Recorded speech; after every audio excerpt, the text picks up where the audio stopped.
Hello! Hello, everybody. Welcome to the LIUniverse. I am your host, Dr. Charles Liu, and as so many people do, and I hope you will too, call me Chuck. It is such a pleasure, as always, to have with us our co-host, Allen Liu. Hey, Allen. Hello.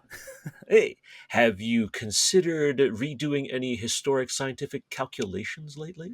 Yeah, well, there's going to be, in the future from when we're recording this, probably in the past from when we're posting it, there's going to Okay. be a lunar occultation of Mars. So the moon is going to pass in front of Ooh, Mars. And I was ooh. considering seeing if I could do some really good timing on that to see if I could calculate the distance to the moon the way people have in the past. Oh, neat. Yeah, that was something that that did to figure out the size of the solar system before we were able to send spacecraft out to actually measure the Oh. distances firsthand. That would be a cool exercise to do and sort of reproduce all that fun stuff that we do. Nowadays, of course, we have our satellites and our computers and And everything like radar and that. But everything. Yeah, yeah, the old fashioned way is always just a fun thing to know where we came from and how will we go forward, right? yeah, Ah, for sure. great. If we have a That good is picture of super that, I'll cool. I'll throw that up on the screen or have John do Oh, it. yeah, please do that. Please do that. And who better to have as a guest with that kind of launch than an amazing historian of science, Dr. Rebecca Charbonneau. Hello, Rebecca. Hi. Hi. Yeah. Um, a lot of people don't know what historians of science do. They think that history is a humanities subject and science is like a scientific subject, and ne'er the twain shall meet. But really, you are as much of a scholar and studying the mysteries of our past as I am. I study the mystery of the history of the universe, how the stars came to be, how the galaxies age, how our Earth came, and you're studying just a little bit closer in terms of history, but still the story of our universe in microcosm, right? Absolutely. Yeah. I use that metaphor a lot when I work with scientists in that, history is not just a humanities, it's also a social science. Hmm. I'm also looking back through time because we know that astronomers, of course, when they're looking into space, are looking into the past, just Mhm. like I am. Yeah. But you're right, I'm looking just a little bit closer to the present than some of my astronomer colleagues. That's fair. Well, and really, I don't mind at all calling you an astronomer colleague also because your study of history, albeit on the human timescale, has been at prestigious and valuable, meaningful institutions of astronomical research. Cambridge University, Oxford University, Harvard, the National Radio Astronomy Observatory, and now at the American Institute of Physics, which has one of the best archives of the history of science anywhere. So you really are one of us. You're one of us now. Maybe I should consider myself an anthropologist. I even married an astronomer, so I really have Oh, bedded myself in the astronomy community. love it. Nice. Marvelous. Oh, that's wonderful. Well, I'm really glad that you're here, and I can't wait to chat with you about all the cool things that you do and the things that we can think about the universe. First, though, it is time for today's joyfully cool cosmic thing. Woohoo! Haha. All right. Uh, the joyfully cool cosmic thing of today happens to come from a paper that was just recently published in the Astrophysical Journal Letters. Okay. And this involves a very, very distant galaxy. Now, longtime listeners and watchers of this show know that I study galaxy evolution, how universe has developed over the billions of years since the Big Bang in the creation of galaxies and how they age and things like that. Well, one of the outstanding questions has always been, when were the first galaxies formed? Right. After the Big Bang, we had estimated that it would take about 1 billion years for all of the matter and the energy to coalesce and move and change and morph until we would able to get galaxies, things that are like smaller versions, more primitive versions of the Milky Way that we live in, that will eventually evolve over many billions of years into the kinds of galaxies we see in our sky today. Well, the JWST, which we launched a couple of years ago out in space, has shown us that there are galaxies that are younger, substantially younger than 1 billion years old. Well, I should say is that they were formed much earlier than 1 billion years after the Big Bang.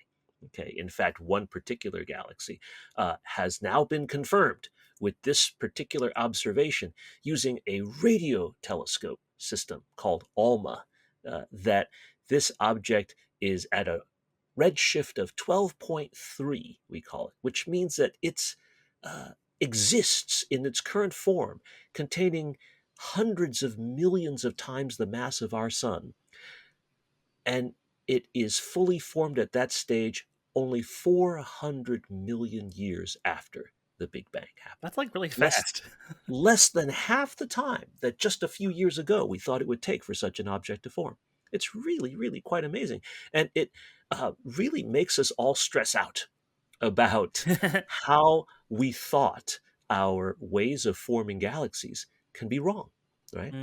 It doesn't change the Big Bang theory. It doesn't change our cosmological understanding of the universe in any substantial way, but it does change how these structures called galaxies formed and how we got there. And this is really very exciting because this is exactly the kind of question that JWST and ALMA were designed to seek the answers to. Right? Looking at these controversies, not in a way of like, oh, you're wrong, you're right, or to confirm what we got, but to really explore the details of what we just didn't know, what was true or what was false. I think that's really cool. I think it's joyful. That's why it's today's joyfully cool cosmic thing. Makes sense. Rebecca, you understand the concept of scientific controversy, perhaps better than just about anybody. Even those of us who are in the astronomical community or scientific community, like pursuing controversies. We don't really know what the context is compared to, say, controversies in life that's not scientific. Give us a sense of how we should be thinking about these kinds of strange discoveries or things that violate what we thought was true or turn ideas that are common and comfortable on their head. Yeah, it's a great question. And I think that you really hit the nail on the head when you talked about it in the sense of not necessarily combating previous ideas, but just kind of exploring things we didn't understand. When I study the history of science, it's not always the case, right? Like in the philosophy of science, there is this kind of lofty ideal that there are things we don't know, there are things we think we know, and we're using the tools and the methods of science to try to figure out, to get closer to an empirical truth, right? But the reality is when you look at the way science has been practiced all over the world in different countries, like the United States, like the Soviet Union, which is one of my areas of expertise, the reality is that all sorts of personalities, cultural and political bugaboos absolutely get in the way. And so that's part of what makes the history of science really fascinating, because you don't simply get to study the evolution of ideas over time and learn more about the natural world. You also get to learn about the social and cultural world and the minds and ideas of scientists themselves, which can, for me, makes the whole story of science a lot more rich and exciting. Yeah. Definitely more complicated. That is really interesting because it really is true, right? I love looking at old textbooks and old papers, things that were published, say, 100+ years ago when folks didn't understand what quantum physics really was, or the speed of light was uncertain. And you can tell that the textbooks that we use today to teach astronomy, whether it's introductory or advanced, they have a very linear, very clean story. Yeah. Devoid of any real human personality. But we humans love stories. To learn those stories is what helps us remember everything from, the constellations in the sky to the order of temperature and stellar type, all those kinds of little things. It's the stories that matter, right? Absolutely. They matter, I think, in a number of ways. There is just kind of the holistic value to it, which is that people, right, we are drawn to stories and narrative. And, there is sometimes just an impulse to want to see what you're doing fit into a grander narrative of kind of human progress or exploration. But there's also a really practical component to it as well, in that we can learn lessons from history and apply them to decisions we make moving forward. And this is perhaps especially valuable in science. And I don't simply mean scientific mistakes we've made, although that's certainly important, but also, again, kind of even just the practice of science and how things have been done. Just to give an example, since you talked about kind of scientific controversy, over the last few years, there have been kind of one of the major controversies in astronomy from a kind of social cultural perspective have been like the sighting of telescopes, right? Where do you put them? Right.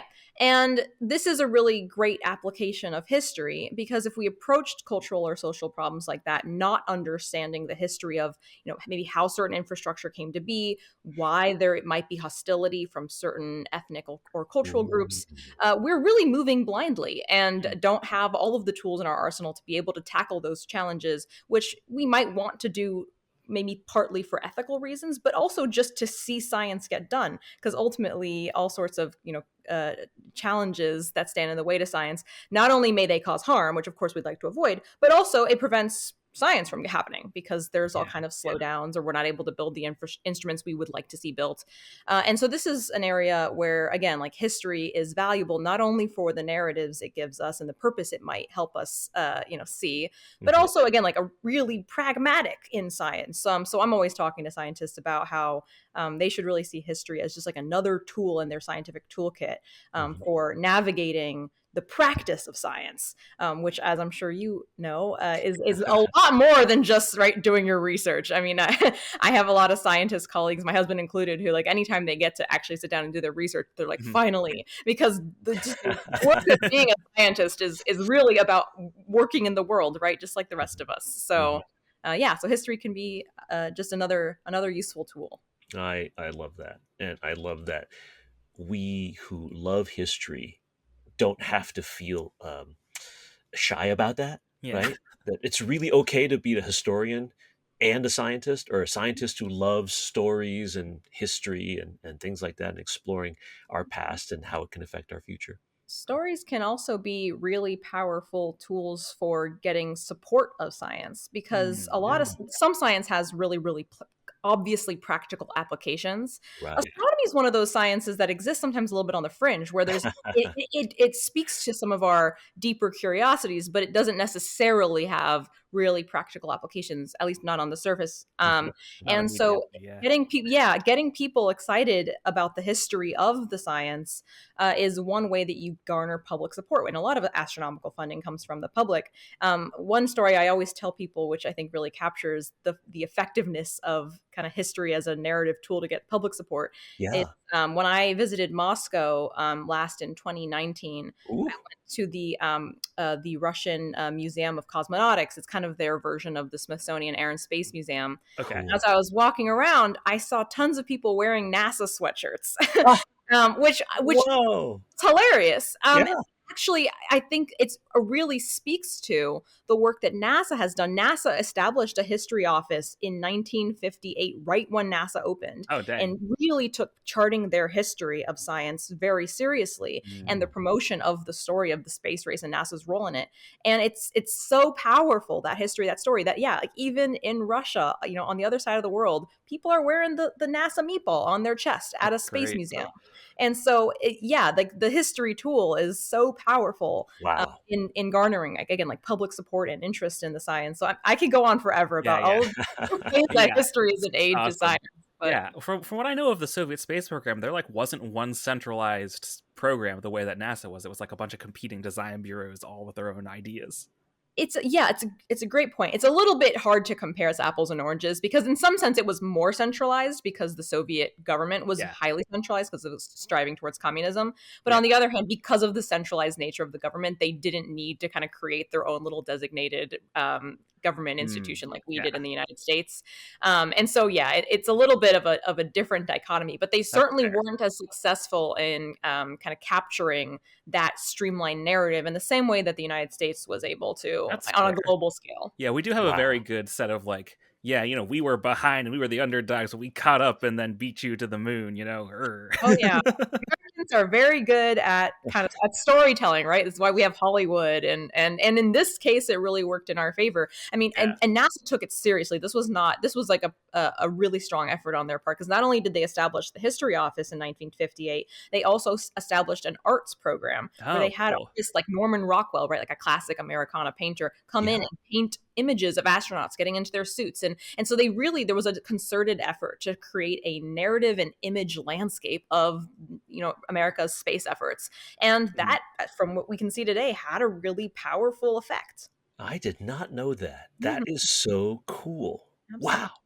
Okay. Well, look, let's take a question from our audience. real quick, if we would please. Alan, what we got? Yeah, so we have a question here from Pablo P, who is our Patreon patron. So we appreciate that. We always appreciate questions from our supporters. Yay! This question is, can humanity be destroyed by an AI powered by quantum computing? Whoa. Okay, let's just go right to uh, unknowable questions immediately. Who else better to answer this than Rebecca? So it's a great question. I think there are. So I'm going to come at this obviously from the history side of things, and I think there's two main sides. One is that I think a lot of our fears about like a Skynet type AI that it's going to become smarter than us and The destroy us, Terminator. are probably overblown. But I don't think that's necessarily a bad thing, because I think that existential fear has a lot of useful power. And I kind of come to this conclusion from my work studying the history of the Cold War. My main area of expertise is that I do history of radio astronomy and the search for extraterrestrial intelligence during the Cold War period. And from my studies, I found that a lot of astronomers during this period were really interested in collaborating with their colleagues in the Soviet Union.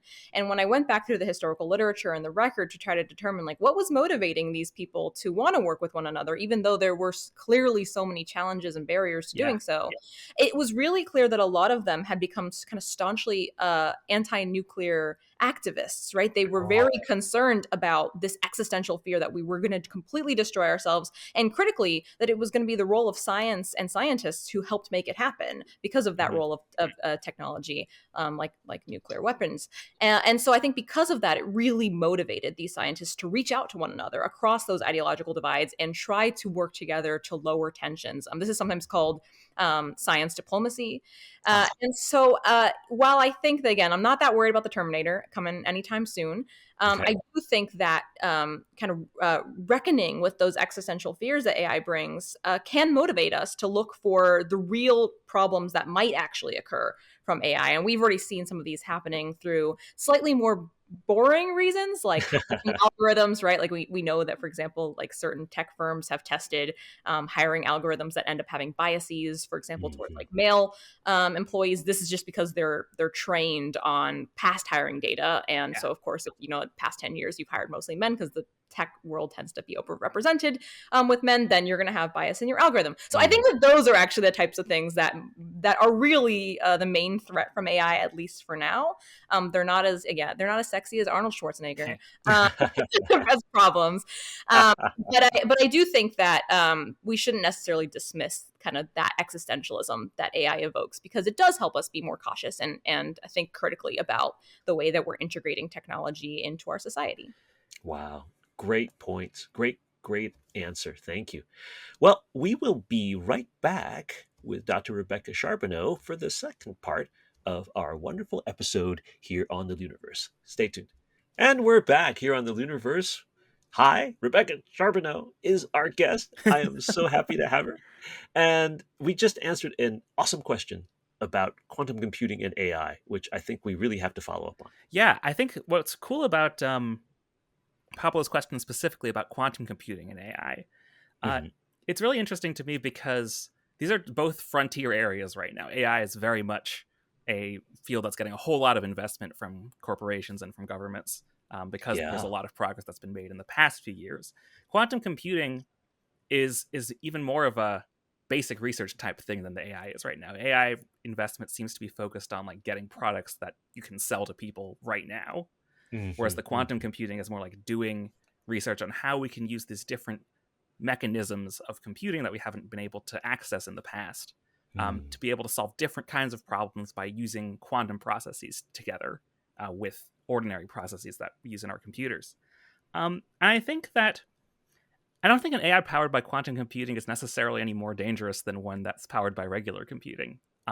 It's just, I think it's a matter of how it's being used and what we're using it for. And then also just like how much power it has in the first place. So like Rebecca, you were saying that like a lot of the ideas in people's heads when they think about AI destroying the world or destroying humanity is, it wakes up and then it starts marching its robot armies at us and then we all die to the robot wars. Yeah. I think a lot of the people who are really worried about existential risks from AI right now, they're worried about sort of like a different, less like you said, a less sexy sort of apocalypse scenario where you just become reliant on AI for some critical Yeah. systems. So something like, our power grid or our distribution of food or things like that. And then it fails in some way that we haven't predicted. And then Yeah. from there, it creates the kind of global catastrophe that in the past would have led to something like a nuclear war or resource war or something like that. Absolutely. I've actually that was another angle I was thinking about when I heard that question. So I've written about, again, the Cold War. Yeah. And so my family is actually from Cuba. I was born in America, but my family is Oh, Cuban American. And my family kind of fled, communism during Yeah. the Cold War. I yeah. grew up under the shadow of the Cuban Missile Crisis, Ooh. and so I was always really fascinated by the Cuban Missile Crisis growing up as a kid in Miami. Yeah. Mhm. And I researched it for my book, and I ended up reading about kind of how close we came Oh, for sure. to maybe the world being ending, certainly maybe nuclear war. Yeah. And it was actually there was a Soviet submarine in between Florida and Cuba, Wow. really, really deep underwater during the Cuban Missile Crisis. And the U.S. had ordered all submarines to come to the surface, but this submarine was so deep that it didn't hear that order. And Whoa. so the U.S. Navy had been ordered to any submarines that were still underwater. They were going to drop warning charges to either side of the submarine. So not intending to hit the submarine, but as a communication to, hey, get up here. And again, they didn't hear this signal. And so they started just seeing charges being dropped to either side of their submarine, the Soviet submarine. Mm-hmm. And they only needed 3 officers to agree to launch a torpedo, a missile from this nuclear submarine. And the 2 first officers said, "Yep, let's go for it." And it was the 3rd officer. His name was Vasily Arkhipov. He was the person who said, "Actually, no, I don't think this is a direct threat. I think that they're trying to signal to us." And it's because of him, really, that we might not like. Crisis might not have gone nuclear. And I just think about how might AI have reacted if we had AI embedded in our infrastructure in that situation. And it's really hard to say. And that's what's so frightening, I think, potentially about AI. But yeah, it's no Arnold Schwarzenegger, but it doesn't have that same judgment, even if it's not Judgment Day, right? Exactly. Wow. What an amazing story. I had no idea that was that close. Yeah, I'd heard this story, and I was very surprised when I first heard it. It was incredible. But yeah, when you study Cold War history, you're just struck time and time again of how remarkable it is that we're all here. And it definitely makes you take world events very seriously now, because you kind of I think we grow up thinking that there is order in the world and that everybody in charge is smart and competent and there are systems in place to protect us, but when you study history, it's all held together with paper clips. It's we are here because of people like Vasily Arkhipov, a few smart, level-headed people who have made the right decisions at the right time, but it's again that we don't know if that will keep happening moving forward, and this is why we need to be so cautious when it comes to new technologies. That makes a lot of sense. Wow. Oh, we have to have another question after this. Yeah, Alan, sure. give us another question. Yeah, so Pablo actually had a follow-up question, which I think would be really helpful to us for the conversation right now. Oh, And okay. Pablo's follow-up question is, how do we determine whether or not we're engaging in self-destructive behavior as a species? Whoa. How did he know? How did he know Well, he that asked we a were question about talking destroying about the world, self-destructive activities? Holy moly. That's true. He was talking about that earlier. Oh, wow. Yeah, that is an excellent question, right? We do think about this. And astronomy, let's face it, we are a military significance. There is a military significance to astronomy. You have the ultimate high ground to some extent. Yeah, well, right? I'm reminded of the fact that NASA's next big space telescope is from leftover spy satellite hardware. That's true. Nancy Grace Roman is something that the military built, and it could have been another Hubble, and it wasn't, because it was reserved to be used for something which it ultimately was not. That's amazing. Yeah, Rebecca, you got to give us some insight on this. Yeah. Are we headed towards self-destruction? I mean, really? So I'm a historian, so I look really to the past, and I hope that I provide information that helps people think about the future. Yeah. But I think that astronomers are actually, interestingly enough, one of the types of scientists that are engaged in this question to some degree the most. And I do think you're right, Chuck, that some of those military connections are part of what prompt our thinking on that subject. Yeah. But again, in doing my research, I spent a lot of time looking at astronomers who are engaged in the search for extraterrestrial intelligence. Yeah. And so we commonly call this SETI. Yes. And SETI scientists were actually really thinking about this question during the Cold War. Astronomer Frank Drake, for example, Mm. when he came up with his eponymous Drake equation, the Yes. final variable in that equation was L for longevity, the longevity Oh. of a civilization. How long do civilizations last? Because a pressing question at that time was, as they looked around, at their world, was do technological intelligent civilizations inevitably destroy themselves? That seemed like a real possibility, Yeah. because this was the first time in human history where being self-destructive, doing harmful behaviors wouldn't just lead to, say, the fall of Rome. It would lead to the end of everybody, like total Yeah. like really literally existential threat.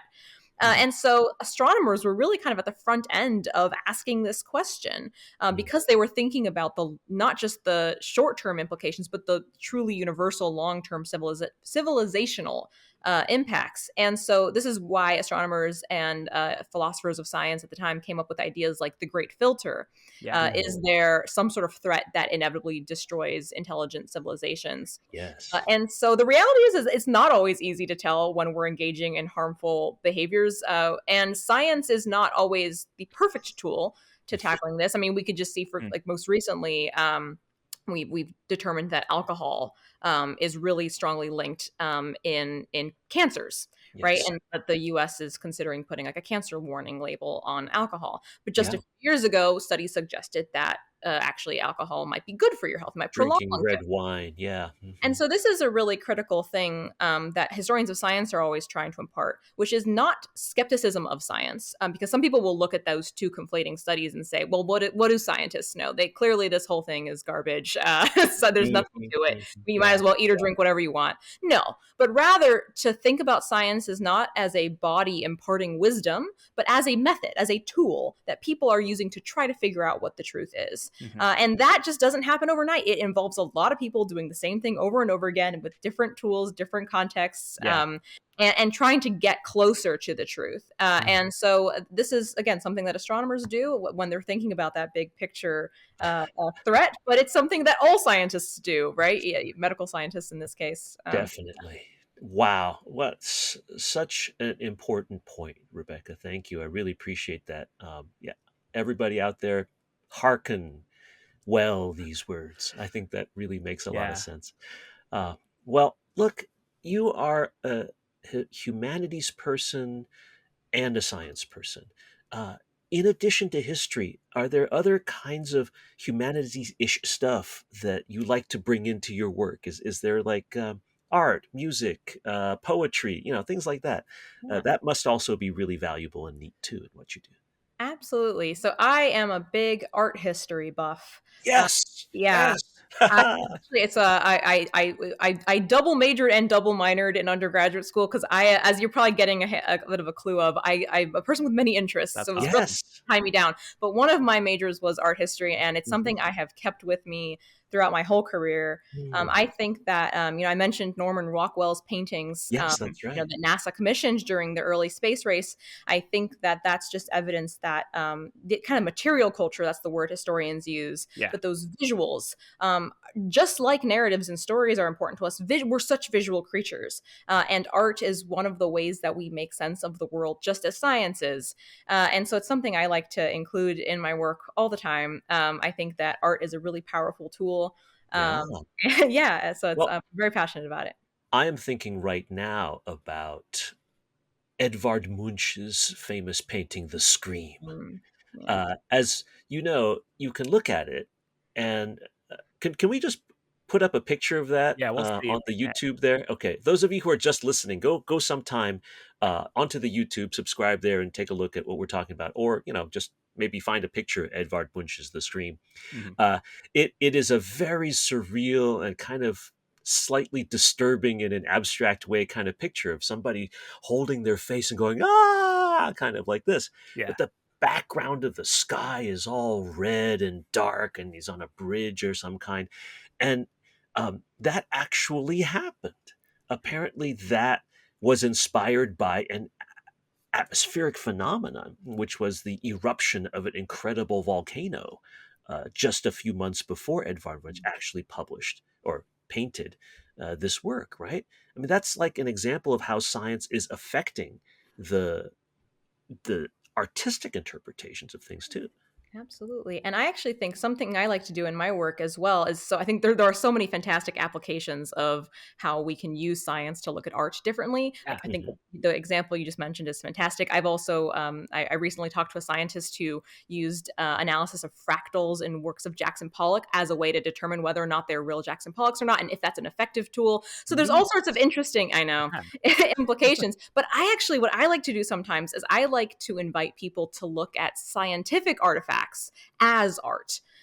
Something we're not always used to doing. But there are so many, aspects of a science and astronomy that really deserve to be looked at as art. An obvious one would be like astrophotography, right? Like looking at the choices we make, especially in radio astronomy, right, where there's no so obvious a picture because we're inherently looking at parts of the electro. Yeah, exactly. So there's choices, I would argue artistic choices that go into how we create images, but also just the artifacts we create. Like I've looked a lot at like the Voyager Golden Record or the Pioneer plaque that Carl Sagan created. Those are artworks, and they deserve to be analyzed and viewed by our society as works of art. And so this is where I kind of raise my art historical head, and I challenge us to look at these as through the lens of art. So you're saying that Frank Drake and Carl Sagan and those folks who are creating these kinds of messages, they're artists too. They're not just scientists. Absolutely, they are artists. Yeah, I think that Frank and Carl, I would call them some of the most iconic artists of the 20th century. Amazing. Think about how many people have viewed their works. That's fair. I know people who have tattoos of images from the Pioneer plaque or the Golden Record. I mean, they are truly iconic. Wow. And deserve an art historical analysis. Whoa, that's really great. So give us one. What's give us like 2 or 3 big ideas about the artistic value of, say, the Golden Record or the plaques and so forth. Give us one sense of them, and tell us which one you were talking about, so we can throw that up also on the YouTube, and people can sort of see what you're talking about.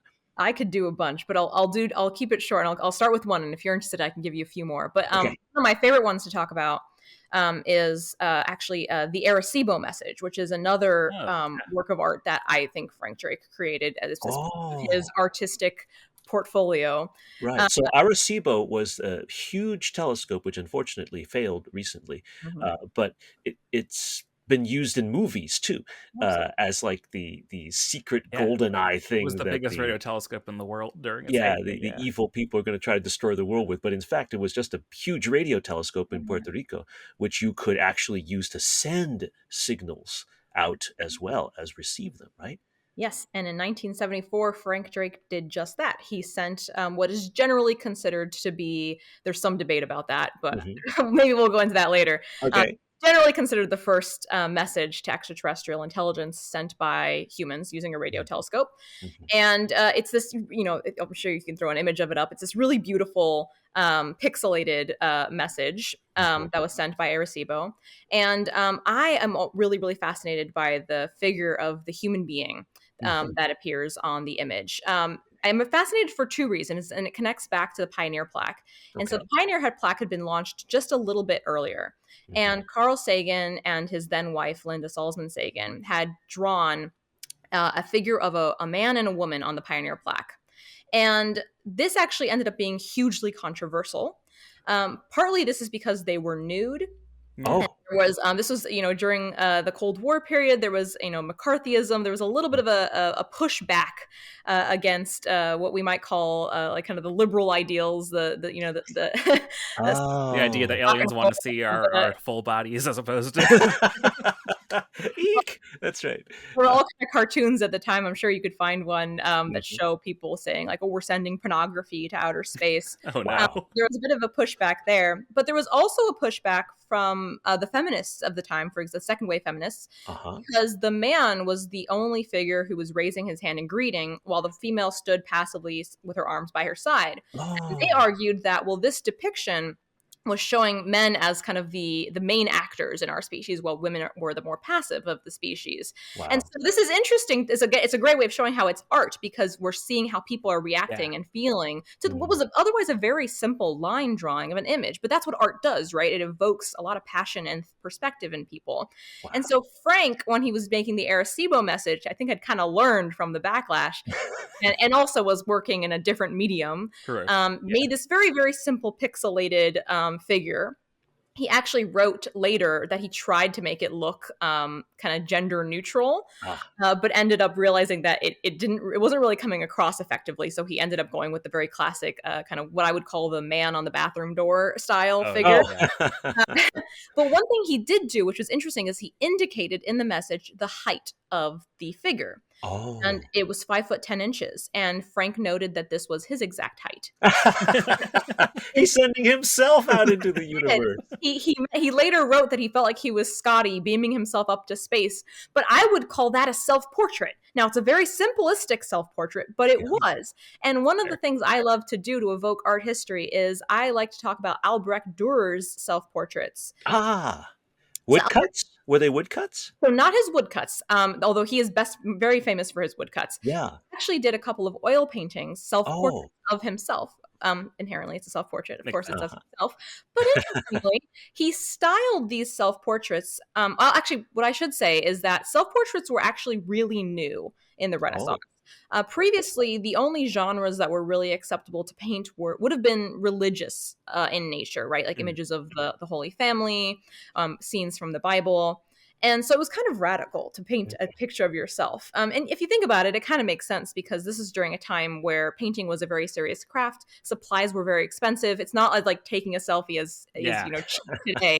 So it was kind of like saying, I'm important, to paint a picture of yourself. So a little controversial. But one thing he did that was even more fascinating is that he styled this self-portrait after a lot of the portraits of Jesus from that time. So he has long golden hair. He's using iconic hand gestures that Jesus might have used. And so in some sense, he was making a religious statement. He was saying that I am Albrecht. This is me. I am worthy of being painted. And part of why I'm worthy of being painted is because I am the image of God. This is a Christian statement, right? Right. So I kind of think that Frank Drake was doing the same thing, because he was showing the universe, this is humanity. This is who we are as a species. But also, this is me. I'm 5'10", and this is me. And so it's that long history of human beings wanting to communicate something of themselves while also making really grand, universal statements about what it is to be alive, what it is to be human. And so I love connecting Albrecht and Frank in that way. And this is, I think, again, the value of art history and looking at science and scientific artifacts as works of art, because it really, I think, allows us to appreciate the genius not only of the scientific accomplishments of people like Frank, but also their really artistic and philosophical contributions to our world. I love that. Yeah. So all of you out there in the audience who maybe you're artists or you are historians or poets or something, you think, oh, this science stuff isn't for me because it's so different. This is living proof that is not different. That it's just another side of the same coin. It's just another way of studying the universe or thinking about or interacting with the cosmos around us. I think that's a marvelous message. Rebecca, we have so much more we want to talk about, but we're running out of time. I guess I just have one last thing that I'd like to ask you, and to tell us about the American Institute of Physics and the work that you're doing right now, and how we can contact you, how we can see or hear about the things that you're doing coming up. Absolutely. So I'm a historian, and I'm employed by the American Institute of Physics. It's the best job in the whole wide world. I get to spend my day thinking about questions like this. I get to work with scientists. It's the second best job in the whole wide world. I got the best job. We'll debate. We're tied. Okay. One of the things that I get to do for my job is I get to write about the history of science. So I actually just did this. I have a called Mixed Signals, Alien Communication Across the Iron. Very cool. It comes out on January 14th. So if you're curious about learning more about my research and my work, that would be a very easy way to do it. It's available for ebook or purchase in bookstores near you. Marvelous. Yeah, and then of course I'm continuing to do work in this area. I work mostly in the history of astronomy, particularly radio astronomy. So this means everything from, again, like talking about people like Frank Drake and Carl Sagan, to putting out papers on the history of very long baseline interferometry. That's awesome. Yeah, You're to my heart. I yeah, love I love it. Oh, wait, I'll have to send you my paper when it comes it. out. Please do. Please do. So yeah, you can contact me through my email at the American Institute of Physics, or by engaging with my books and articles. And I Okay. love talking to people about this, as evidenced through our podcast. Absolutely. Definitely. Social media, anywhere that we can pick up your things that you're doing aside Yeah. from just picking up your book?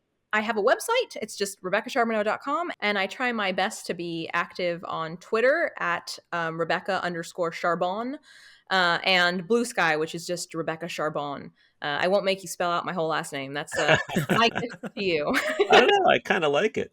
It's Listen, a nice ours is long really name. short and people still mess it up. So, Dr. Rebecca Charbonneau, thank you so much for being with us today. It was such a pleasure talking with you. Thank you, thank you, thank you. Thank you for having me. Allen Liu, our co-host, as always, thank you so much for everything you do to make this podcast successful. Thank you, thank you. yeah, you're welcome. Glad to be here. And for all of you out there, thank you for being with us today.